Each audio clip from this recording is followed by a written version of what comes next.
umugisha wawe kukutanga amubabarubamo unkomere z'amaboko kuko nshobozwa nawe imbaraga 2013 nibwo natangiye kugenda mbona utusinye duke cyane duke mbona ko hari ikintu gishobora kuba gishe muri ngewe ntarabasha gusobanukirwa bitewe n'ibintu nagendaga mbona muziki turirimba nkabona ibintu bishobora gufata ntago babura kuko nanjye nagenda kuroreba nakunda umukobwa nkagenda nkamubwira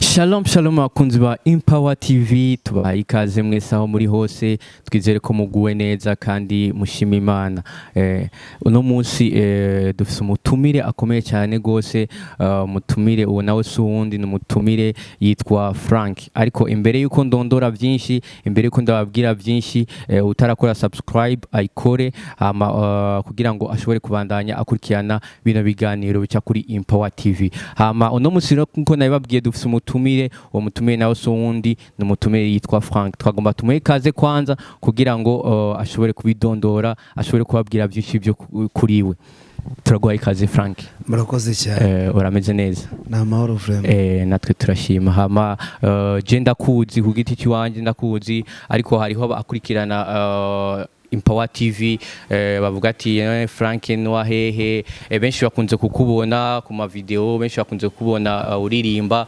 ariko nashaka widondore gatoyi wabwire Frank ninde mu mwanya muto kugira ngo dushobore kubandanya ikiganiro bazi Frank baki waraganira nawe uwariwe. Yes murakoze cyane nkuko wari ubivuze amazina yanjye ni Aime Frank ndi umukristo ndakijijwe nsengera mu itorero rya Foursquare Gospel Church i Kigali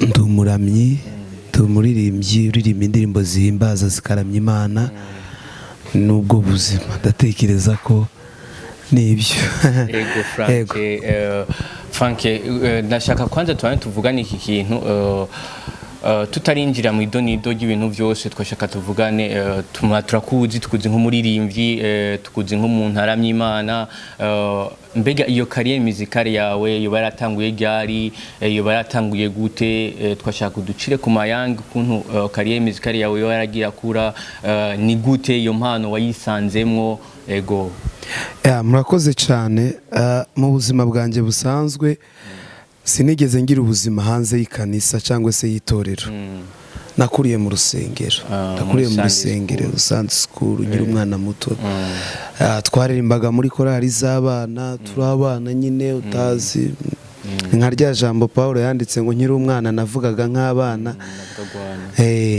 hanyuma turakura tugenda dukura gahoro muri korali z'abana nyine bigeze aho tujya muri korali z'urubyiruko muki muri korale y'abana mwararirimba twararimbaga urumva ninjye wari conducteur wabo ninjye wari dirija wabo mbayoboye ariko muri make nanjye nari ntarayishurirwa ntaratahura impamvu y'ibyo bintu habona nyine ni ibintu bisanzwe kwa kundi umwana wese avuka akavukira mu rusengero akaririmba ariko uko nagiye nkura gahoro ntekereza ko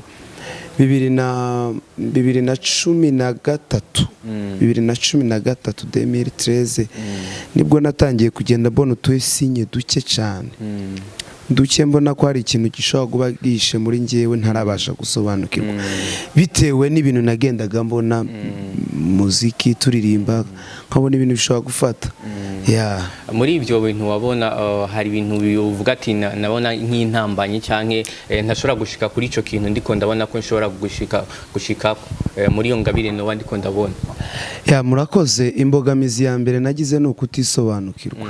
Hari igihe ufite impano ariko ntumenye kwifite. Ni ukuvuga ngo twabagaho muri ubwo buzima kubera ko twakuriye mu rusengero. Umuntu wese wakuriye mu rusengero aba agomba kuririmba. Nyine nari ntaratahura neza ko ari ibintu bishoboka kandi bishobora kungirira umumaro, bikagirira umumaro n'isi yose muri rusange. aho wabaye muri ahantu hose wagendera ku rusengero warakura, wambwiye yuko ari nawe wawe umuyobozi w'abantu bari muri Sunday school. Nta bantu bakubwira yuko ushobora kuba uzi kuririmba canke ufise ingabirano ikomeye cyane yo kuririmba? Barabimbwiraga cyane. Ni kimwe mu bimenyetso byagiye binyereka ko hari ikintu gikomeye kiri muri njyewe. Ubwo nageze ahantu wenda abantu batangira kumbwira uzi kuririmba, ufite impano, gahoro gahoro turazamuka, ntangira kujya muri korali z'abantu bakuru, nkabonamo stage nkaririmba. Nyine nkabona ni ibintu bishobora gufata.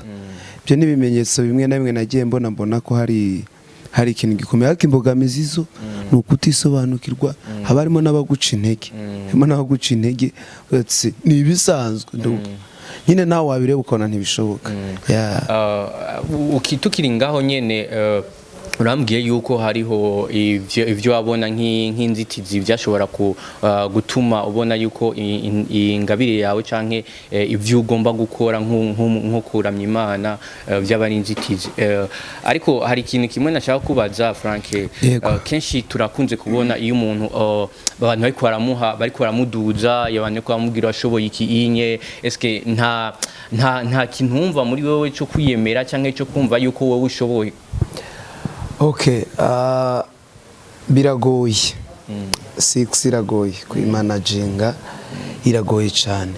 Ariko buri iyi ntambwe ya mbere umuririmbyi cyangwa se umuntu wese w'umusari yagombye gutera, urugamba rukomeye rwa mbere ugomba kurwana urwo kwicisha bugufi.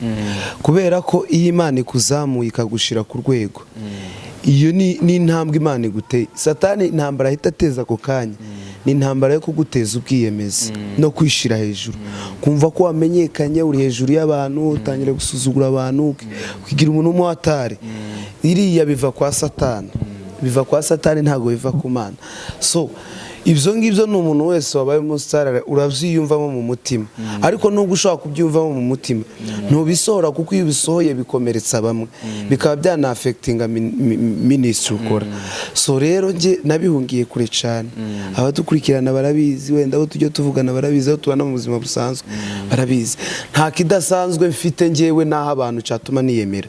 Ikidasanzwe mfite ni Kristo, kandi Kristo sinjye wamwihaye, ni Imana yamudushizemo ubwo bubasha.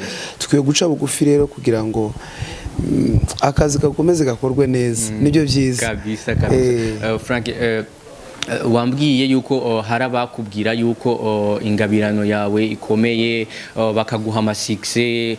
Ariko nashaka ndakubaze, ubu turakubona ku mavideo menshi tukayabona kuri statut, menshi tukayabona kuri rezo sociaux. Ariko kugira ushike ngaho onye, wambwiye kariye muzikari yawe ukuntu yatanguye, kandi nawe ko adukurikirana baza yuko bavyumvise. Ariko kuba warashitse ngaho onye, nibaza yuko urafise n'abakubwira yuko atahuzoshika.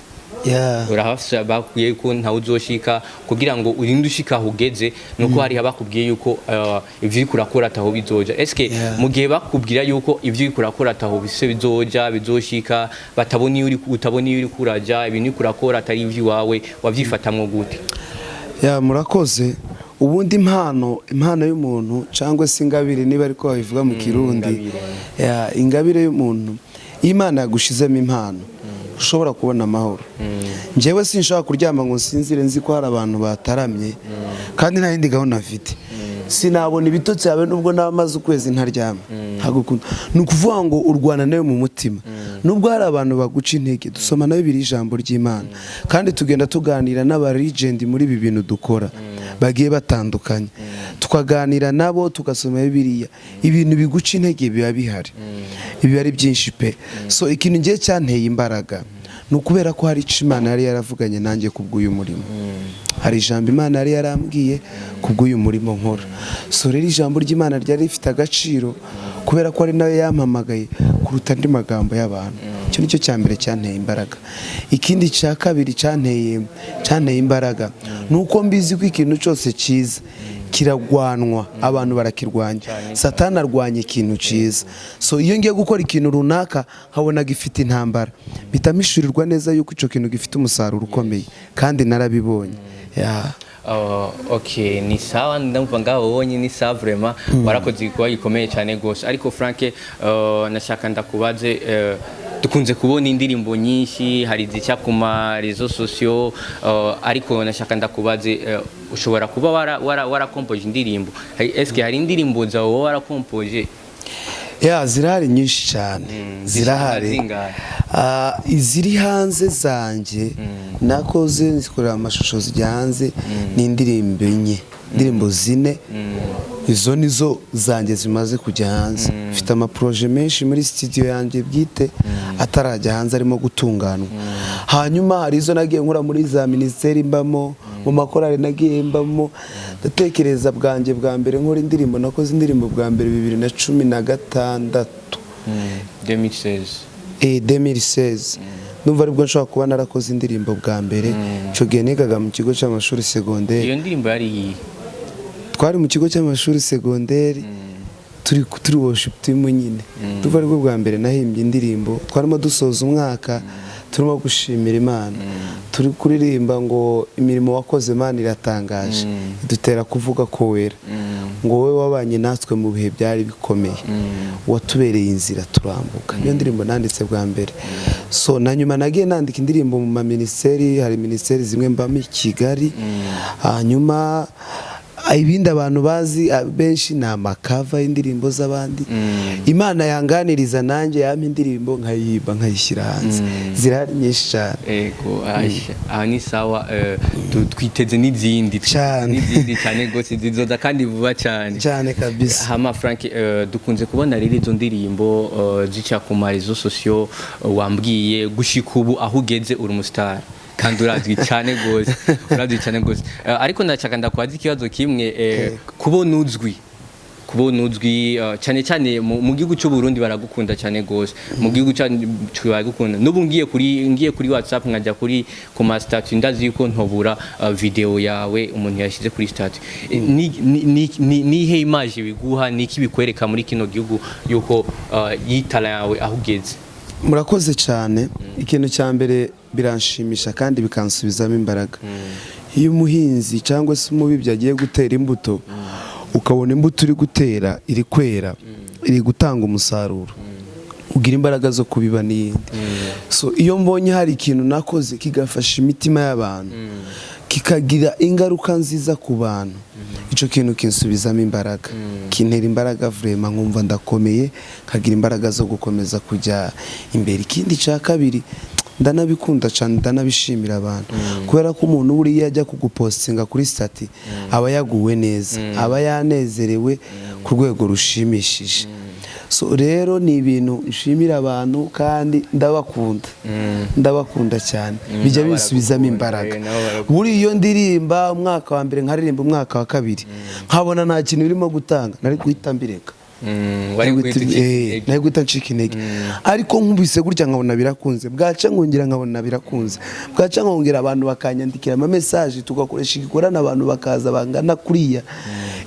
Uravanga ibi bintu nibyo bikagutera imbaraga. Nagero ari kwihangana ukabandanya ukora nkuko wari wambwiye yuko n'imbere hari abaguca inteka akavuga yuko atawuzoshika, wari kwihangana ukabandanya uwo murimo kugira ngo urabe yuko hari aho bizoshika. Nari kubandanya ko nari gucika intege, imbaraga zari gushira, byari kugenda zishira gahoro gahoro. Si kimwe nuko wenda nk'ubu ngubu twabikoze bigakunda, niyo bidakunda twari gukomeza tugasunika, kubera ko Imana igira igihe cyayo.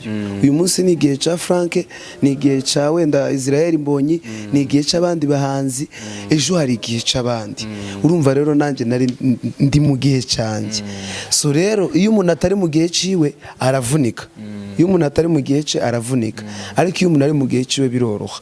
So rero nje nakubitanye n'igihe canje Imana ingirira neza bigenda neza rero iyo uje igihe kitaragera bibanza kukuvuna bitegereza igihe cawe Frank sinzi mu muziki wawe nibaza mu muziki wawe aho ubona kurashika nibaza burya mbe urafise abantu bagukorera umuziki canke ufise umuntu umwe wenyine nkunze kubona muri kumwe na Musabwa ari wakunda kuvugiriza piano kandi karyoha vraiment ufite umuntu agukorera umuziki murakoze Musabwa dukunda gukorana kubera ibitaramo tugenda dukora kuri YouTube mwabo twabitangiye kuva igihe corona yaje corona ikiza urumva isengero zari zikinze abantu badafite uko bajya mu materaniro tutatuyimurira kuri YouTube ni buriya buryo dutaramanamo indirimbo zanjye ku giti cyanjye ninjye uzikorera nta wundi muntu navuga ngo ku ruhande abantu bajya bafashwa bakadufasha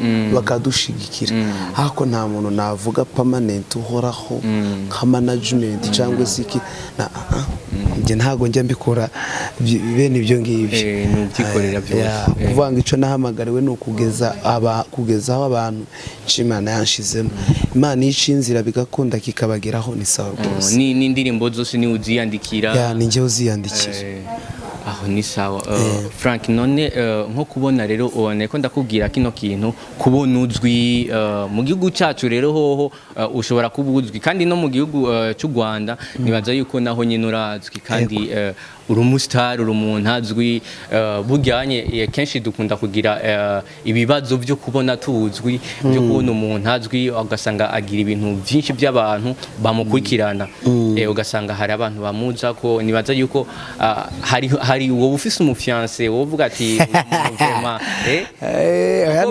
benshi barifuza gukundana n'umuntu w'umustar ugasanga hari abantu bakurondera akavuga ati ujya muhungu vraiment n'umunga akunda Imana eske yoba hari abaya nawe mfite ubu ntawe mfite nta naburabona baza bavuga ati nukuri twe turakeneye yuko nyene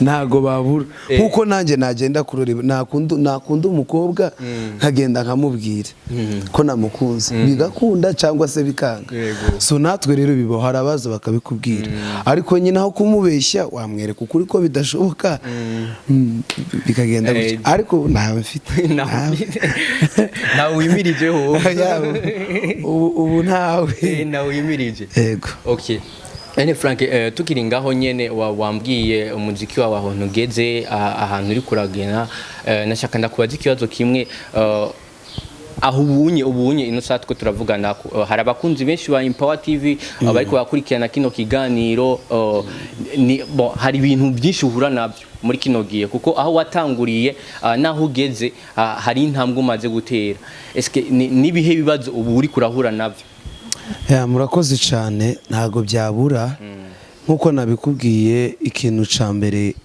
inzitizi ya mbere tugira n'urwego Imana iba yadushyizeho no kuvuga ngo iyo umuntu amaze kugira public nini uri ahantu ushobora kurebwa n'abantu bose biba bisaba guhindura uko witwaraga uko wavugaga uko warubayeho rimwe na rimwe bikagongana n'ubuzima bw'abandi bantu mwari musanzwe muri inshuti ugasanga ntibigenze neza bamwe bakagufata ngo wageze iriya nk'umwiyemezi ugasanga mugiranye ibibazo bene ibyo bintu bitandukanye ariko Imana idushoboza muri byose bizagenda bizi ikindi ca kabiri ibi bintu tubamo ni ibintu bisaba ubushobozi bw'amafaranga hari ubwo ushobora kuba ufite indirimbo kandi nziza ushaka gusohora ukabura ubushobozi bwo kuyisohora urumva izo ni inzitizi izindi nzitizi twagize ntekereza ku bahanzi bose ni ikicorezo ca covid hano gukora amakonseri ubu nyine biragoye gutegura ibitaramo biragoye kandi cyari cyo gihe cyiza cyo kubikora ariko ntago bikunda nazo n'inzitizi n'ibindi bintu byinshi bigenda biduca intege ntihabura abantu baguca intege ntihabura abakubishyira iki satane abafite inzira nyinshi ashobora kunyuramo kugira ngo akunanize ariko n'intambara turwana tuzatsinda tumaze iminsi rero tubabona turi kumwe ngaha muri gihugu cy'u Burundi muri ko murakoresha ibikorane muri kino gihugu cy'u Burundi tumaze iminsi ishika kuri ine ari gikorane muri ko murakoresha mwiyumviriye gute kuza gukorera igikorane ngaha mu gihugu cy'u Burundi murakoze hari abavandimwe badutumiye bari bafite igikorane natwe turaza kugira ngo dufatikanye nabo kuramya no guhimbaza Imana. Mu by'ukuri nibwo buzima bwacu, kubera ko simfite amafaranga nshobora gutanga menshi ku bantu, nta kindi nshobora kubaha. Icyo mfite nabaha ni Kristo. Niyo mpamvu rero twafashe urugendo turaza tugera hano kugira ngo dutaramane n'abarundi, dutaramane n'abakristo bose abakunda Imana, tubashe kunezererwa Imana. Yego. Kandi twabaye mu bihe byiza ko twari turi kumwe, twabaye mu bihe byiza. Batabashoboye kubona natwe, nibaza yuko ngera bazoronka kandi kajyo ko kubana namwe. Kandi kajyo kubana namwe. Hama Frank, tutararangiza kino kiganiro cyacu, twashaka uducishirizeho gatoya. Hari byinshi, hari abantu bavuga ati ntitwari bwamwumve, reka acha tugira ko aducishirizeho kugira ngo twumve akajwi kiwe adukorere mu gahogo. Sinzi ko uducishirizeho kandi gatoyi, hama tukayatubandanya no guheraheza kino kiganiro. Yego. Mumugi shawawe kukutanga amubabarubamo unkomere z'amaboko kuko nshobozwa nawe imbaraga. Murakoze, ijwi ryananiwe kubera murakoze namwe mufise ijwi ryiza kandi n'ukuri muraduhezagira cyane gose. Ariko imbere yuko tubanza kurangiza, twashaka kubabaza nihe umuntu yifuza nk'indirimbo zanyu, indirimbo bamwe mwarakoze, ahantu yo zisanga? Yego, murakoze cyane. Ikintu wenda nahera no kubashimira, mbwira n'abantu kugira ngo bakore subscribe, like, share na comment kuri Impano TV. Nuko muyikore. Ndabashimira ko mufatanyije n'Imana kwamamaza ubutumwa bwiza no kuduhuza n'abantu badukunda, wenda tudashobora kubona uko duhura nabo, ariko tukaba duhuye muri ubu buryo. Imana ibahe umugisha. Hanyuma ahantu ushobora kutubona, mfite channel ya YouTube iriho indirimbo zanjye bwite njya nkora, yitwa Frank official. Urayibona n'ujya kuri YouTube. Hakaba n'indi channel tujya dukoreraho ibitaramo yitwa iwacu film, nayo yanditsemo wahita ubibona. Ikindi ukeneye kuvugana natwe, Instagram yanjye ni Frank, Twitter ni Frank, Facebook ni Frank. Aho nditekereza aho hantu washake wahamba. Tukiri ngaho nyene nk'abastari mukunze kugira abantu benshi babandikira, burya ntushobora kugira umuntu akwandikira ugasanga ntumwishuye, ugasanga wafatiriwe. Ndi mu bantu bashobora kuba bavugana n'abantu benshi bashoboka, ariko sinshobora kwicara muri message, muri WhatsApp yanjye harimo message ntarasubiza. Umuntu wese unyandikiye ndamusubiza, haba kuri Instagram, haba kuri WhatsApp. Abo tujye tuvugana wenda nabahamya ico kintu nagisinye n'Imana, ndavuga ngo ntago umuntu yanyandikira ngo ndeke kumusubiza, kuko nanjye uwo nakwandikira kareka kunsubiza byambabaza. So unyandikiye nanjye mba ngomba kumusubiza. Yego. Okay, Anisa Frank, turabashimiye cyane gose. Murakoze cyane. Turabakengurukiye cyane gose kubona mwadwaye kano kanya ko kubana namwe. Twizere ko nitwasubira kubikora ko muzotwitaba cyane rwose. Turabashimiye cyane. Murakoze cyane.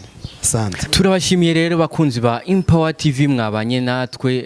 Twizere yuko mwaguwe neza, twizere yuko mwatahuye byinshi kuri Frank, kuri Frank. Hama kubafise ibyo batatahuye, twizere yuko Frank hari ibyo azokwishura mu makomantere. Ukaba ufise ico utatahuye cyangwa ukaba ufise ico ushaka kumenya kuri Frank, yababwiye ama channel yiwe ahantu hari, yababwiye ama page yiwe ahantu hari, mbashaka kugenda mukamwandikira cyangwa mukandika ngaha nyene muri commentaire kugira ngo ashobore kwishura ku bibazo muba mufise atabagijwe ngaha. Hama turabashimiye cyane gose. Abatarakora subscribe, tubandanya tubabwira ati mukore subscribe. Imana ibahezagire cyane. Ciao, bye bye.